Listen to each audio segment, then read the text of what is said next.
Cookstahooda! Hello! Welcome to Bookstahooda's cooking show thing.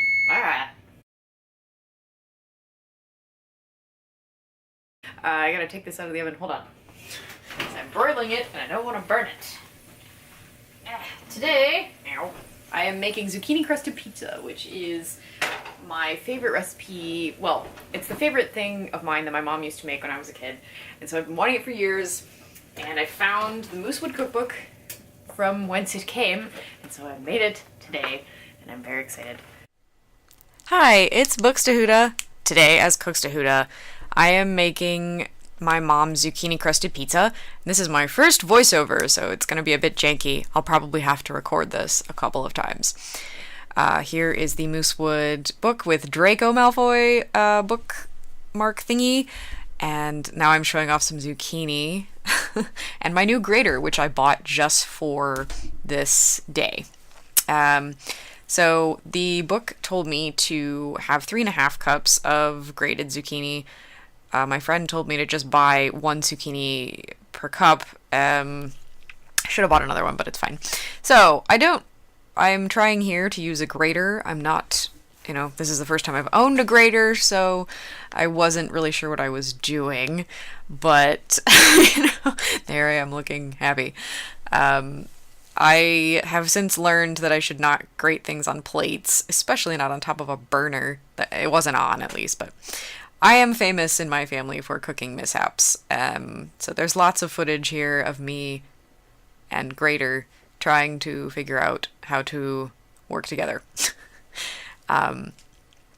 So I'm grating onto paper towels here, looking pleased with myself, because the book said to try to get the excess moisture out of zucchinis. Okay, so I've grated the rest of that zucchini. Now I'm measuring them into cups, and these are all thingies from IKEA. Look at that sped up footage! Woo! Disgusting wet paper towels. Okay, so now for the second cup is what I'm saying there.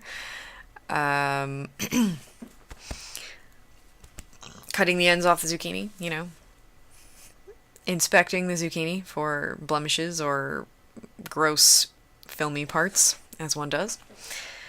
More grating. I say grating and grating the same way. As people who've been around for a while, I used to teach, and we know how teachers feel about grading for the most part. Okay, I'm back having grated all the zucchinis and part of my finger. It is still healing. It's been about a week and a half. It has been a painful process, but thankfully, at least I wasn't filming when I did that, because I think there was a loud expletive, because it hurt quite a bit. Some finger dancing. Okay, now a 9x13 baking dish, which is what the book actually calls for. Some Trader Joe's olive oil spray, which is a pretty cool thing that my fiance picked up when we were there. Now I've moved on to showing you what kind of cheeses I have. Mozzarella, which goes into the crust. It's supposed to be mozzarella and Parmesan, and I think I did...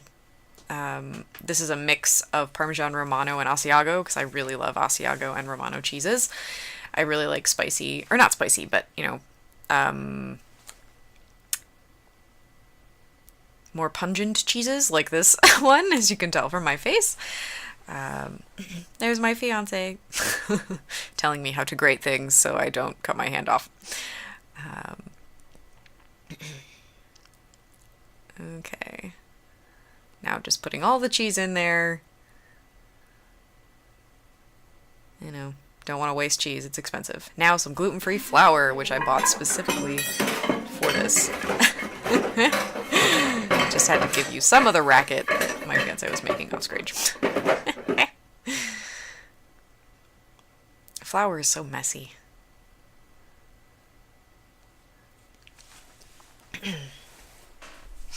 Now for some fresh basil, some salt and pepper. Fresh basil is my absolute favorite spice. I put it on everything, like my eggs in the morning. Speaking of eggs, 3 eggs. Coming at ya. Some snappy editing work here. I'm pretty proud of this. Uno. Dos. Tres. It's all in the wrist, like Sabrina.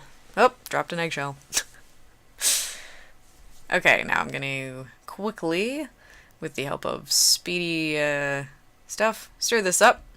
And it was starting to smell good at this point. I was like, oh, this is the smell I remember of childhood.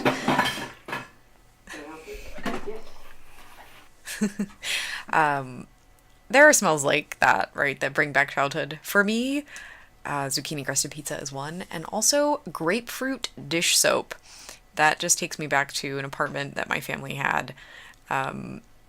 And we didn't have a dishwasher, so we all had to take turns doing the dishes after dinner every night, and that was my favorite smell. Eggshell. This was one of the funner parts. Ugh, more fun parts. Zooming in to show you, it's supposed to be at 350. Delicately putting this into the oven. And setting a timer for 23 minutes, which I here show you with my fingers because I wasn't sure how this recording was going to go. I have just broiled it under moderate heat for 5 minutes. Now I'm going to pile in all the toppings. So here's a montage. Okay, a montage where all the toppings are included. A portobello mushroom, which was left over from the quiche I made the night before, which was also from the Moosewood Cookbook. Classical traditional pizza sauce, which smells really good. And everything on here is gluten-free because my life could be better. Yes, I went gluten-free in April of 2015. So I've almost been gluten-free for 2 years now. And honestly, so much of the gluten-free stuff is pretty good. Mozzarella. More cheese! Speedy cheese! My impression of the Steve Martin Java bag from Dead Men Don't Wear Plaid. Shredded cheese. More cheese. Sounds fun. Pepper. And pepper, because you can never have too much of that. Portobello mushroom. And portobello mushroom going to chop and spread out on the top. This was a vegetarian version. You could also make it... Tomato. Going to put the pizza in the oven now, and we'll see it when it's done. Okay, a quick phone call from Ike. And now zooming in to show you the pre-cooked product, which looks so great. Now I want to make it again. Okay, looks like pizza is ready. Taken out of the oven. Ah, it looks so good. I wish I had more to eat. We finished it off in the, that night. The crust didn't end up being as crispy as I used to like it to be. So next time I would make it not in a baking dish, but in a pan. If I could find a thicker aluminum, an aluminum or a baking dish with higher sides, I would do that. There's been an injury along the way, but that's alright. Okay. It smells so good! Ah. Yeah, unbelievable.